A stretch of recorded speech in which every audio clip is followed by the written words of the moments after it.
Okay, we're going to go ahead and get started.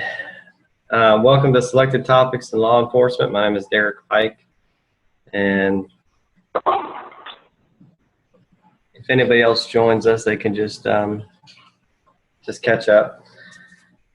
I'm just going to give a brief lecture on the 3 chapters, mainly chapters 2 and 3, and some of the material that I think is important. I'll let you know and we'll talk about it. But first, I want to talk about the discussion question for this week so that everybody is, looks like everybody's done. Police departments' general orders and standard operating procedure manuals are quite lengthy. Why do you think police need so many regulations? Shouldn't the police be trusted to simply police themselves? Why or why not? Very good question. And SOPs, standard operating procedures, are very, very important and are a necessity in any law enforcement agency.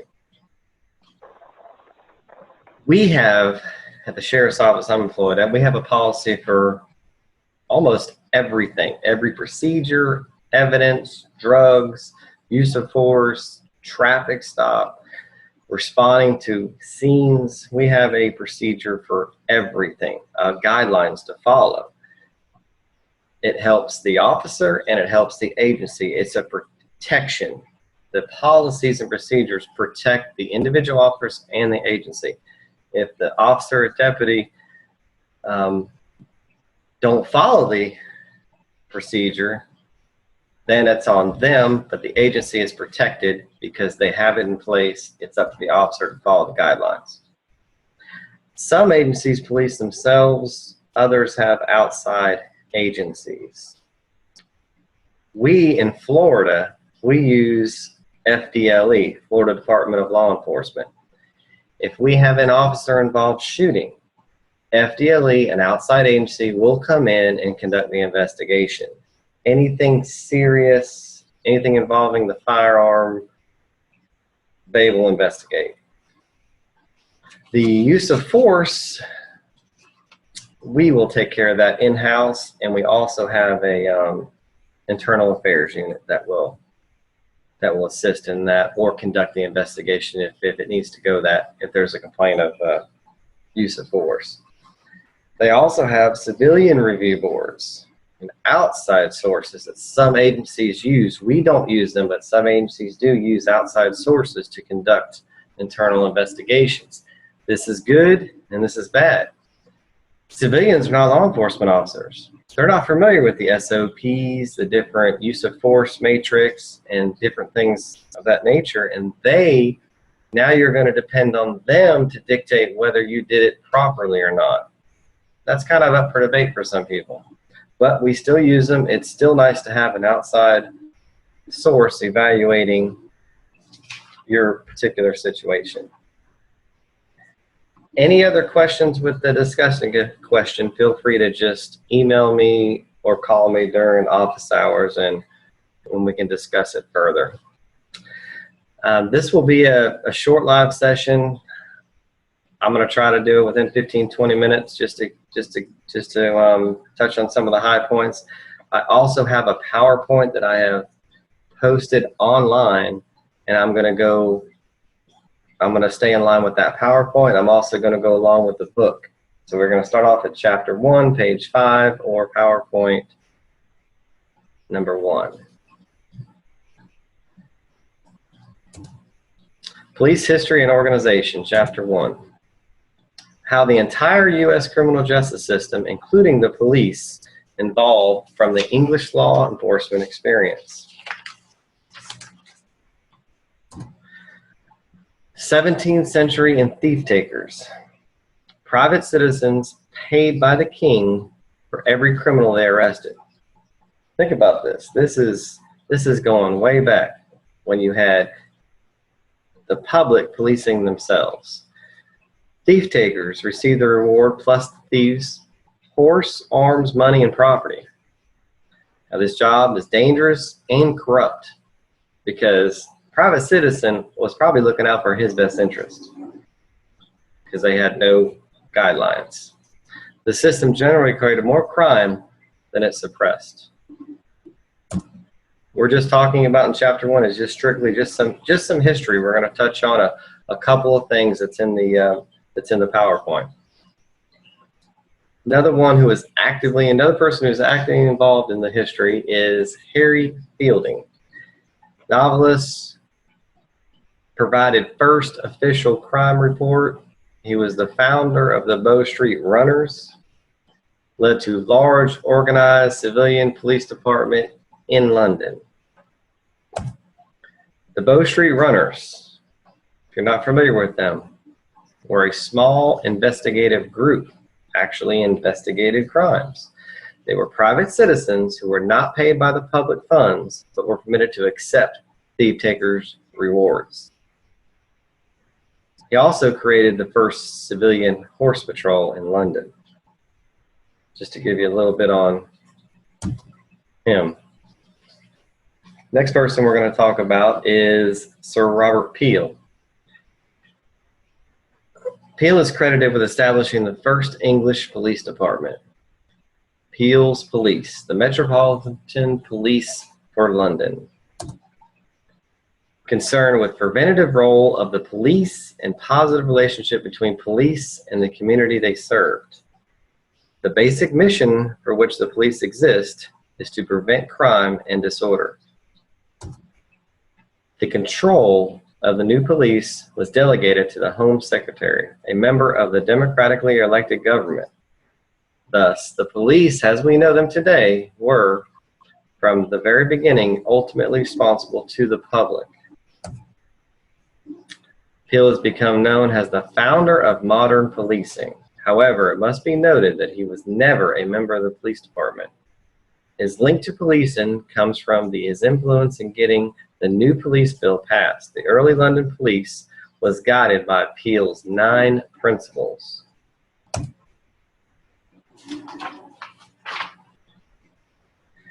The 9 principles, I'll touch on a few of them. They're on page 8 in your book. The basic mission for which the police exist is to prevent crime and disorder. The ability of the police to perform their duties is dependent upon public approval or police actions. Police must secure the willing cooperation of the public.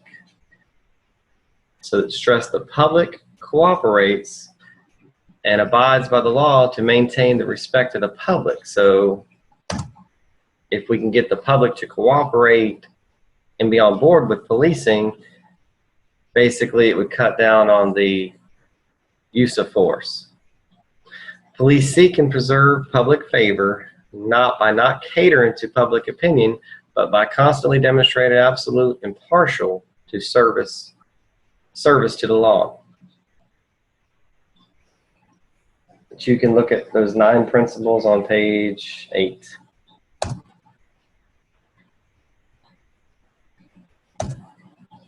American policing, 18th and 19th centuries.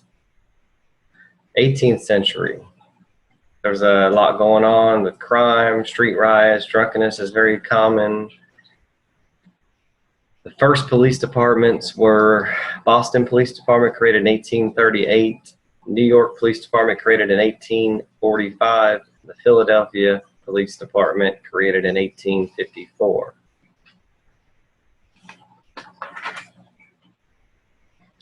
19th century is, we had a lot of brutality, corruption, politics dominated police departments. Police enforced whatever political party was in power. Role of the early police officer's job. The role of American urban police in the 18th and 19th centuries was different. Early police performed many duties they didn't perform today, such as social services.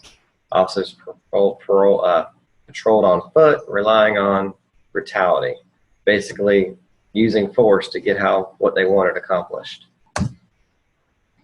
The frontier experience, sheriffs and town marshals, federal marshals, the military, state police agencies, and private police. Moving on to the 20th century. Theodore Roosevelt. Technology. Technology is played a major role in policing in the 21st century. I mean, the way the technology is involved, it's really helped policing try to stay ahead of the criminals. Boston police strike. That was a that was the most significant event in history in 1919, where 1,117 men, the Boston Police Department, went on strike. Rioting and looting immediately broke out. All the striking officers were fired and replaced by new recruits. It was a big staple in our police history.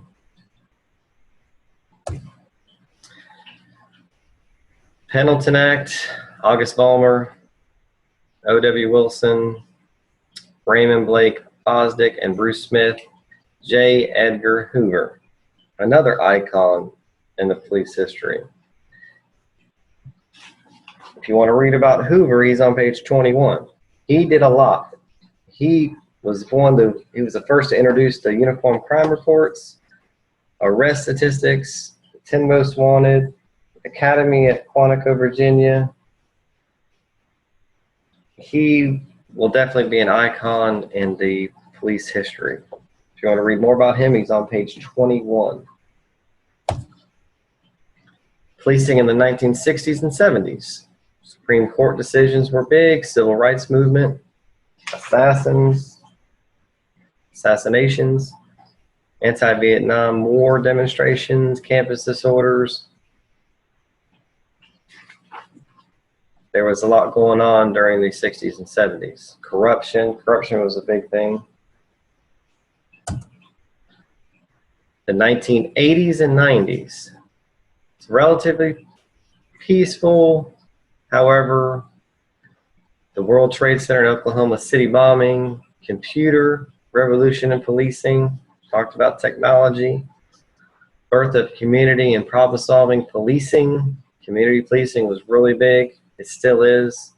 CompStat process and the Rodney King incident and ensuing riots. Those played major roles in our police history throughout the 80s and the 90s. Policing in the 2000s, we have police misconduct, we have corruption, and we got brutality. Are the negatives. The positives is crime decline and reorganization of agencies. We have the 9/11 and aftermath, which created the U.S. Patriot Act and Department of Homeland Security. And we also had Hurricane Katrina, which played a big role during that time. And that is chapter 1. We just basically touched on just some of the key points in history. We are going to move on to chapter 2. Organizing public security in the United States. Metropolitan law enforcement, operated by cities and large counties and towns. Managed by police chief.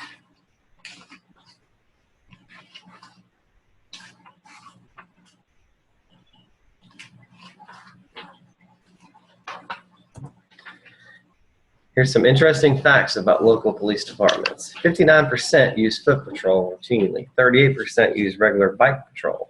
14% maintain a written community policing plan. 58% use full-time community policing officers. 60% have problem-solving partnerships or written agreements with community groups. 43% use full-time school resource officers. 99% have a written policy on the use of force, use of deadly force. That's a must in today's policing. 90% have a policy on the use of non-lethal force. 39% have a written plan specifying action to be taken in a terrorist attack. A plan of action. 99% authorize use of chemical agents such as pepper spray, up to 51% in 1990. Any questions so far? No. No.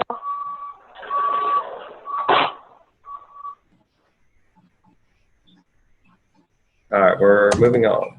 Metropolitan law enforcement.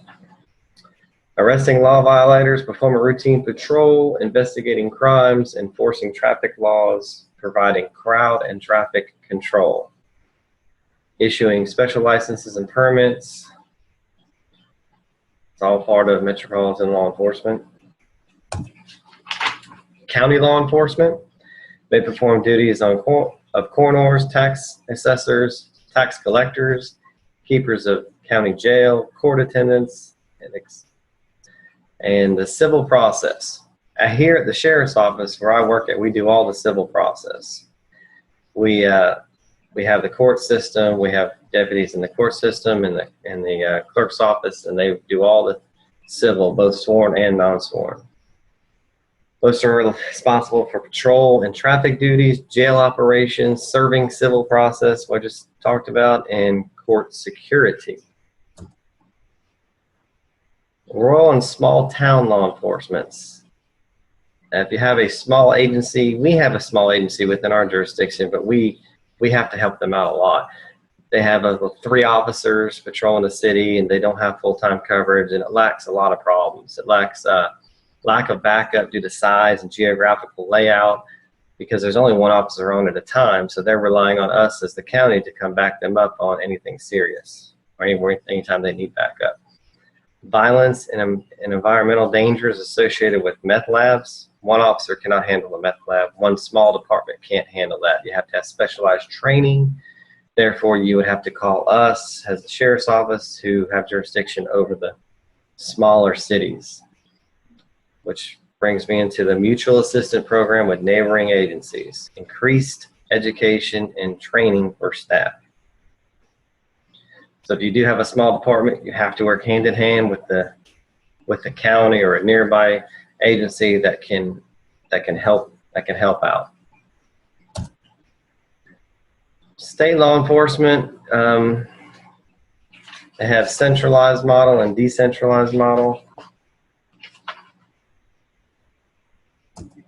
Federal law enforcement, Department of Justice, FBI, National Incident-Based Reporting System. They have Department of Treasury, basically the IRS, Department of Homeland Security, Secret Service, Department of Defense, and also the U.S. Postal Service has their own inspectors.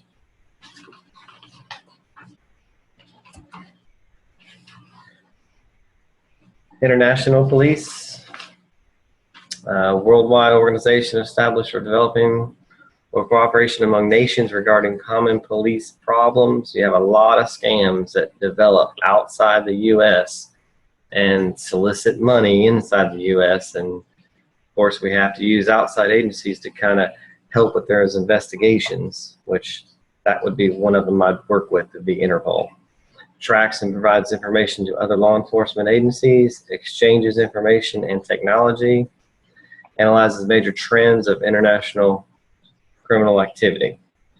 We have a lot of scams where people get phone calls saying their family members are in jail in Mexico and send them money immediately because they got to get out of jail. They want out. So these people, thinking their relatives and loved ones are in jail in Mexico, send money, Western Union, to them, thinking they're trying to help a friend or family member out when they're really just sending money to the bad guy. And when they finally get in contact with their friend or relative, or they think they're in jail in Mexico, they're fine living wherever they live and going on about their business.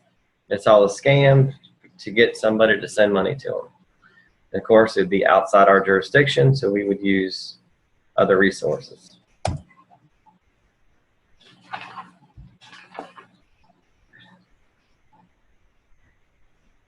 All right, moving on to Chapter 3. I know we're going over this kind of quickly, but everything I'm talking about is in the PowerPoint that I have presented online. And also in your book. I'm following right along with the book and the PowerPoint.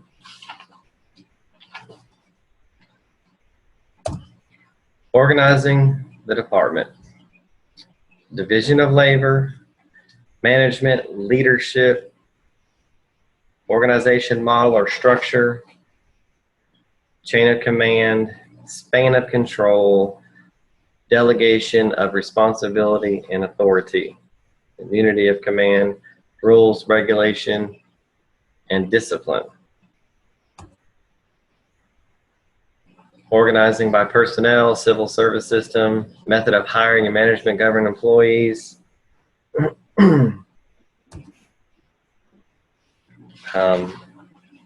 Another important name is Max Weber. He's the father of sociology.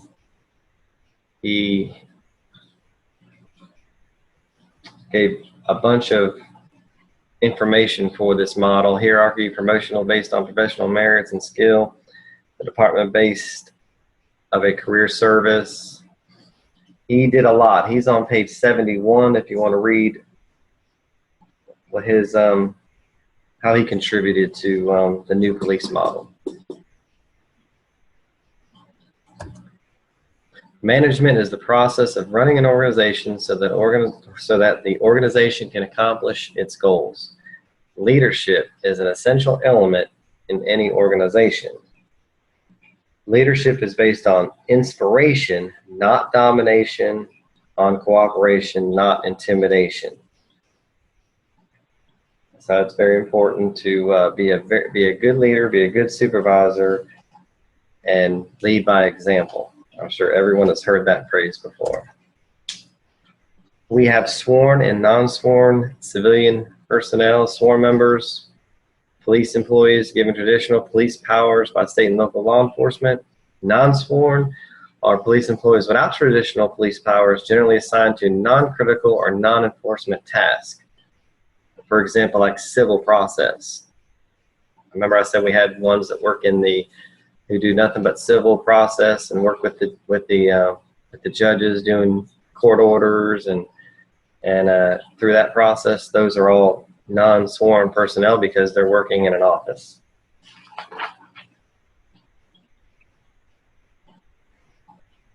The span of control.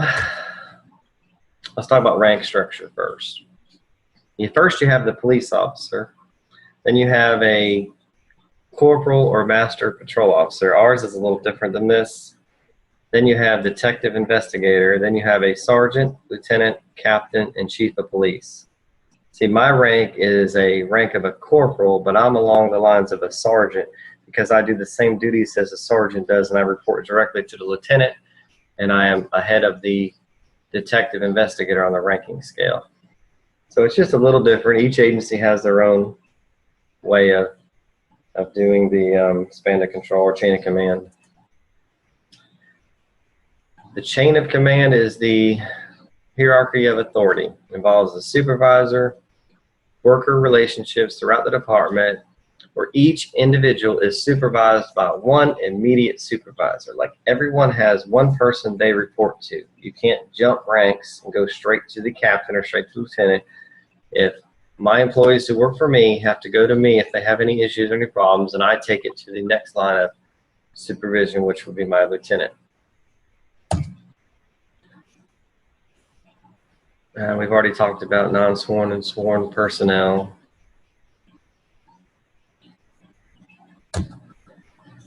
Beats, smallest geographical area an individual officer can patrol: foot patrol, patrol car beat, mounted beat, bike beat, precincts, districts, stations. I'll give you an example of how we operate. In my county, we have 13 zones. We have a deputy assigned to every zone. So we have 13 deputies working at all times. We also have a canine, sometimes two canines out, one in the north end of the county, one in the south end of the county. And we also have 3 supervisors out. Each supervisor is responsible for, say, 3 or 4 zones in its district. So those 4 guys that work under me would come to me, or I would deal with anything going on in that particular district of those 4 zones. And then a sergeant or another supervisor would deal with the other districts or zones and the deputies within their zones. So everybody knows who to report to if they have a problem, or if they have a situation, they know who to call, and the rank structure and how it's set up to assist them. They have different shifts. We just talked about zones. We have working day is 8 hours. Typically, detective investigator works 8-hour shifts, Monday through Friday. Some have weekends, some don't. The patrol deputy on patrol we work a 12-hour period. We work 12 on, and we have a day shift and a night shift. So 12 hours for daytime, 12 hours for nighttime. We work 2 days and we're off 2. And then we work every other weekend. So basically, I only work 2 weekends a month. But when we work the weekend, we work Friday, Saturday, and Sunday, 12, 24, 36 hours in 3 days. It's a long weekend, but it's worth it to have that following weekend, a 3-day weekend off. So technically, if you look at it this way, I only work 7 days out of 14. That's a pretty good schedule. I have a lot of time off. They're long days, but you have a lot of time off. Of course, you're subject to call. You get called in at any time. If there's something happens, they can call you in. That's about it for chapter 3. All the ranking structures are from page 78 through 80.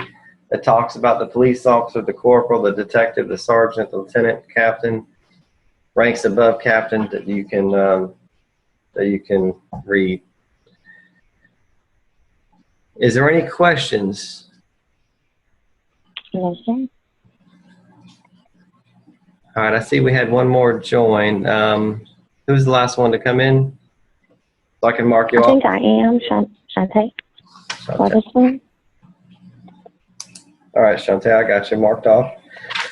On these live sessions, if you can't make them, this is an online course. This is just a requirement from the school to do this. But I know it's hard for people. It's definitely hard for my schedule because I have a rotating schedule. So if we can't make a live session, I'll post the PowerPoint and I'll tell you what the pages to read in the live session, and just go over and look at it and review it. And then just on your summary, when you have to submit the summary, just put there that I reviewed the PowerPoint as far as your assignment, okay? Okay. We're gonna make it simple because I know not everybody can make these, and our schedules are all different. The next session I'm gonna set up is gonna be Tuesday, the 28th at 9 a.m. So we'll do it early in the week. It'll most likely be Tuesday and Thursday. Like I say, in my rotating schedule, I have to make sure I do it on a day that I'm off. Okay. Is there any other questions we have? Not that I know All right. Now feel free. I have office hours during the day. If you have any questions, just call me and we can discuss it one-on-one. One-on-one, it's fine. of. Okay. All right, y'all enjoy the rest of the week and let me know if you need anything at all. Okay, thanks. Thank you.